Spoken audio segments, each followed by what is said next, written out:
My name is Lindsay Gonzalez, and I'm 32 years old. If you had met me a year ago, you would have seen a woman who finally believed her life was coming together, someone who worked hard, stayed quiet, kept her head down, and hoped that someday stability would outweigh the chaos she grew up with. I thought I had outrun the dysfunction of my childhood. I thought I was building something real with the man I loved. I was wrong, and I didn't know how wrong until everything came crashing down. To understand how my entire life unraveled, you need to know where it started, inside a family that never really felt like mine. I was the older daughter, the responsible one, the one my parents claimed didn't need as much attention. My younger sister, Melissa, 3 years younger than me, was the cherished one. She was the one my parents doted on, protected, upheld as the delicate flower of the family. When Melissa threw a tantrum, I got blamed for provoking her. When Melissa lied, I was told to be the bigger person. When Melissa broke rules, I got lectured about setting a better example. And when I succeeded, when I earned scholarships, awards, promotions, I got lukewarm nods and backhanded reminders not to get ahead of myself. It's strange how a childhood can train you to expect so little from the people who are supposed to love you the most. I grew up learning to shrink myself so my sister could shine, and eventually I learned to leave. Leaving home was the first real choice I made for myself. I put myself through college, worked long hours, rented shabby apartments, and slowly built a life where I wasn't constantly compared to someone else. Even then, my parents acted like Melissa's mediocre achievements were miracles, while my real accomplishments were accidents. I should have known that the imbalance wouldn't stay in the past, but at the time, I was too busy falling in love. I met Nathan at a mutual gathering years ago, one of the many social circles Melissa drifted through. She had brought a group of friends to a rooftop party, and Nathan happened to be there as someone's plus one. He was quiet, observant, warm. There was nothing performative about him. He wasn't trying to impress anyone, least of all me. Somehow he did anyway.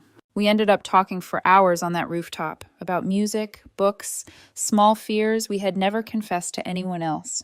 I remember thinking that night, this is what it feels like when someone actually listens to you. I didn't realize how unfamiliar that feeling had been until he gave it to me. We started dating soon after, and for once, I felt like I wasn't living someone else's life. I was living mine. Melissa was oddly interested in him from the beginning. She'd ask a lot of questions that didn't seem natural, like she wanted to catalog every detail about him. Still, I thought it was harmless curiosity. I'd spent so long craving her approval that I mistook her attention for affection. Nathan and I moved in together after a year. We were steady. We were building something. We were planning a future. My parents didn't approve, of course. They pretended to smile, but made comments like, "Are you sure he's right for you?" Or, "He seems a little subdued. You need someone who challenges you." It always amazed me how they claimed to know what I needed when they'd never taken the time to understand me. But Melissa behaved strangely. She wasn't disapproving. She was attentive, too attentive.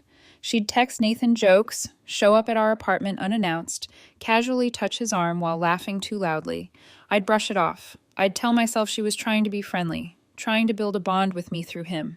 Looking back, I can't decide if I was naive or just desperate to believe I finally had a normal sister. Nathan proposed on our 4th anniversary.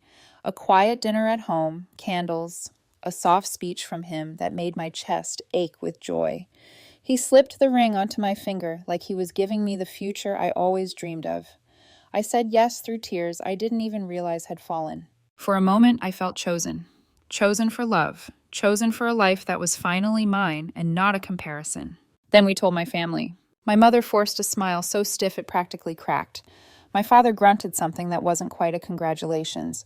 But Melissa, her reaction stuck with me. She hugged me, but her body felt rigid, like she was swallowing something sharp. When she pulled back, her smile didn't reach her eyes. It wasn't anger exactly. It wasn't envy. It was something darker, something I didn't understand yet. But I pushed the feeling away. I pushed everything away. Nathan and I both threw ourselves into work after the engagement. We were saving money for the wedding, for a house, for a future we were trying to build brick by brick.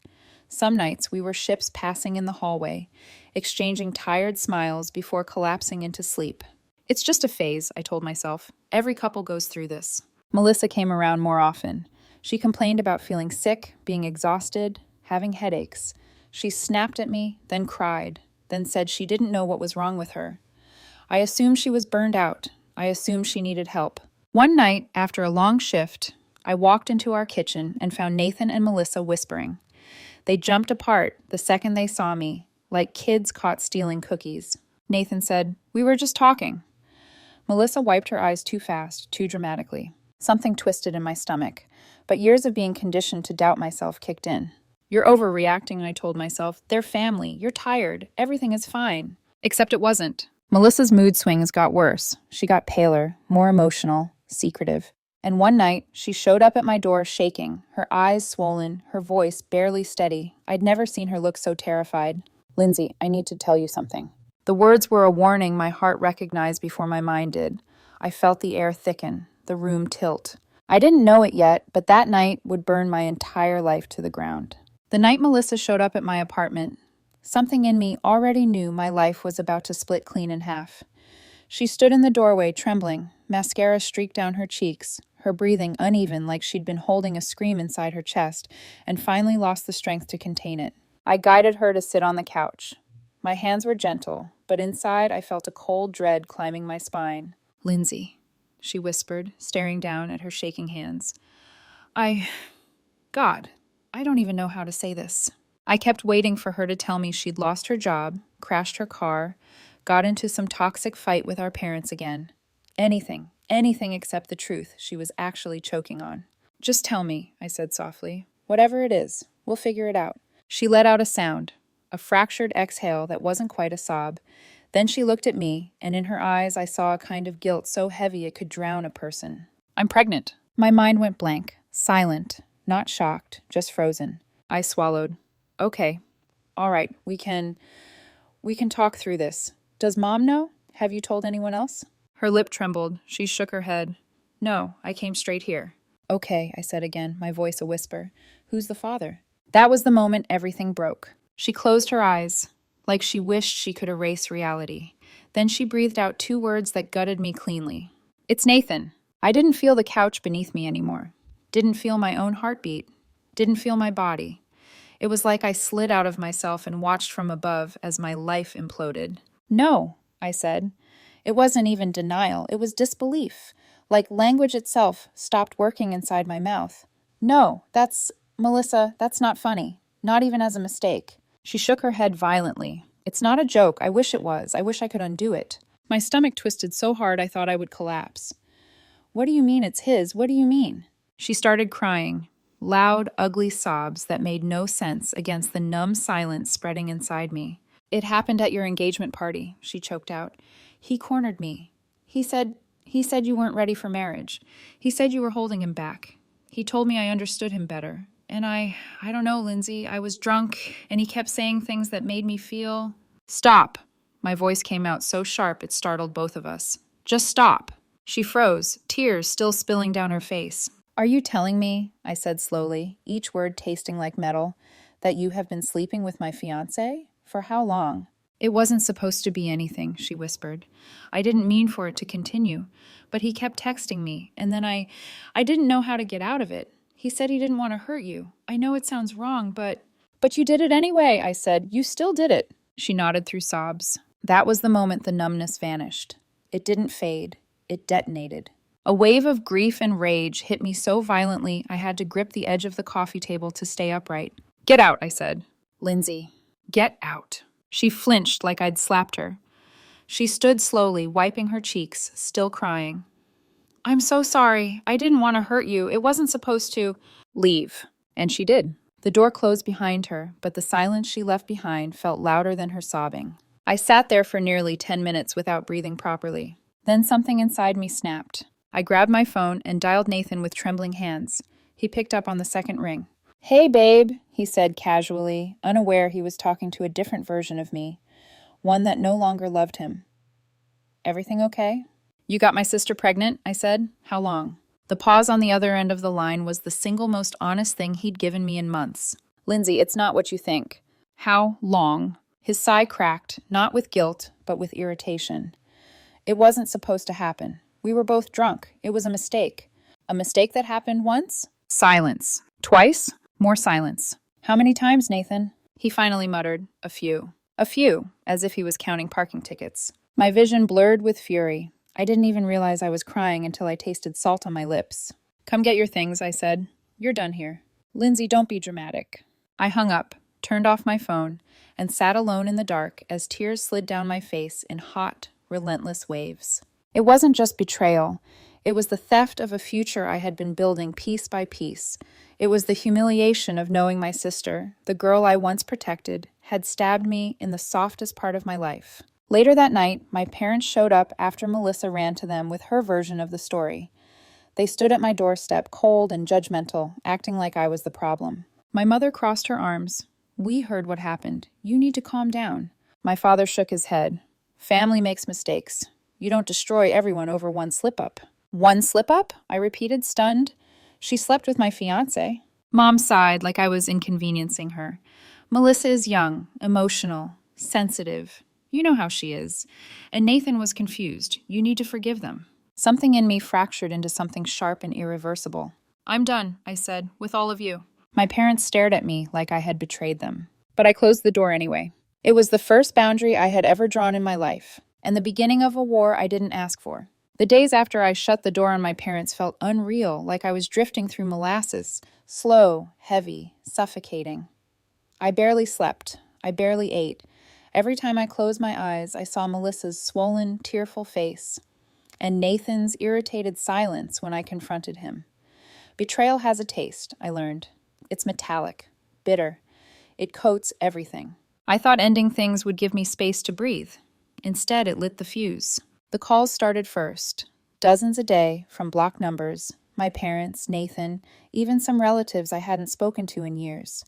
Lindsay, stop being dramatic. You're tearing the family apart. Melissa needs you. Nathan made a mistake, but you don't throw away love over one bad decision. You owe your sister forgiveness. Owe her. The entitlement made my stomach turn. I blocked them all. Then they started showing up in person. The first time, they camped outside my apartment door, banging and shouting for nearly an hour before a neighbor threatened to call the police. The second time, they waited for me in the parking lot at work, surrounded my car so I couldn't back out. That was when I realized this wouldn't stop unless I made it stop. I called a lawyer. Her name was Margaret, and she listened quietly as I told her everything. My family's obsession with Melissa, the affair, the harassment, the escalating ambushes. When I finally finished, she said, "You need a restraining order against all three." The idea felt heavy, but necessary. I had spent my entire life sacrificing my boundaries. I didn't have any left. This was the first time someone told me I was allowed to protect myself. Paperwork, statements, evidence. My phone log alone was enough to make Margaret wince. We filed. The hearing was scheduled for a week later, but my family wasn't about to back down. 3 days before the hearing, my mother stormed into my workplace lobby, holding a giant photo album like she was auditioning for a soap opera. She cornered 2 of my coworkers, flipping through pictures of Melissa and me as children, painting some ridiculous story about how the girls were inseparable and everything would go back to normal if Lindsay would stop overreacting. When my assistant buzzed my office saying, "Your mother is here," I felt the blood drain from my face. I walked into the lobby to find Mom crying theatrically as she held up a baby photo of Melissa sitting on my lap, as if the image proved something.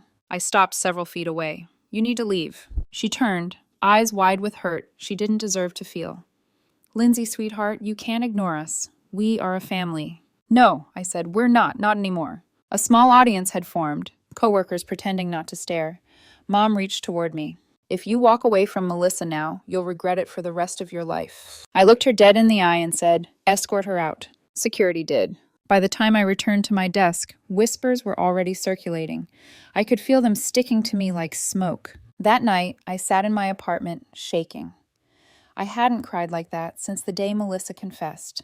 My hands wouldn't stop trembling. I felt hunted. I knew then that I needed distance. Not just emotional distance, but physical distance. But first, I had to get through the hearing.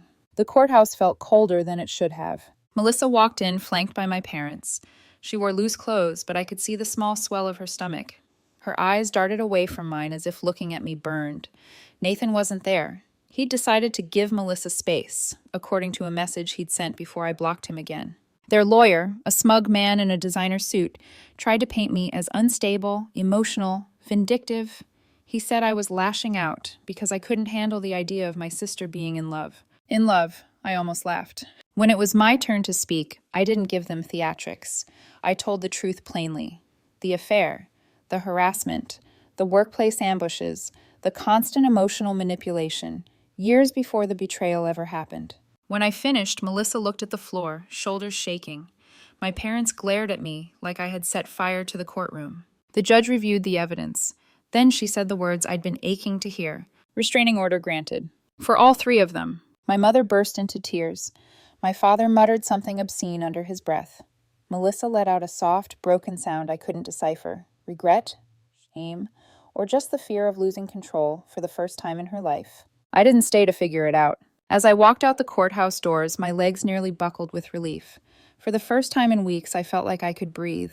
The feeling lasted 12 hours. The next day, I was at the gym, trying to burn the anxiety out of my body. My headphones were in. My eyes were closed. My fists pounded the punching bag in a steady rhythm. I didn't hear Melissa come in, but I heard her scream my name. When I turned around, she was storming toward me, face red, hair wild, tears streaking down her cheeks. Behind her was Nathan, looking furious, like I was the one who had betrayed him. "You ruined everything," she shouted. "You made me lose my family." "You lost them yourself," I said. "I just stopped covering for you." She lunged at me. Not a shove, not a slap, a full attack. Her hands clawed for me, nails catching my skin. Nathan grabbed my arm, pulling me backward. The contact ignited something primal in me. Rage, trauma, years of humiliation. I ripped free and shoved him away. He stumbled. Melissa screamed. The gym staff rushed over, but not before Nathan grabbed my wrist again, harder this time. I reacted before I thought. My fist connected with his face. The crack echoed. Nathan stumbled back, nose bleeding, cursing. Melissa sobbed harder, screaming for someone to call the police. Staff separated us, yelling over the chaos. 10 minutes later, I was outside, shaking, my knuckles throbbing, my pulse wild. By nightfall, Nathan had filed assault charges. I wasn't surprised, but I was done being scared. Margaret was furious on my behalf. "He violated the restraining order," she said. "We'll press charges." And we did. The legal battle would drag on, but something inside me shifted that day. I realized I wasn't the weak one. I wasn't the broken one. I wasn't the villain. I was the survivor. The final breaking point came a week later, when I got home to find an envelope taped to my door. Inside was an ultrasound picture. On the back, in neat handwriting, Melissa had written, "I hope someday you can love my baby." My vision went fuzzy. My hands went numb. That was the moment I knew. I couldn't stay in this city. Couldn't stay in this life. Couldn't stay anywhere near them. I needed to start over. That night, I opened my laptop and applied for a transfer to my company's Seattle office. 2 days later, it was approved. I packed my life into boxes, everything I hadn't already emotionally buried, and scheduled a one-way flight. On my last night in the apartment, I stood in the empty living room, surrounded by silence, and whispered to no one. Never again. And I meant it. I walked out, locked the door behind me, and didn't look back.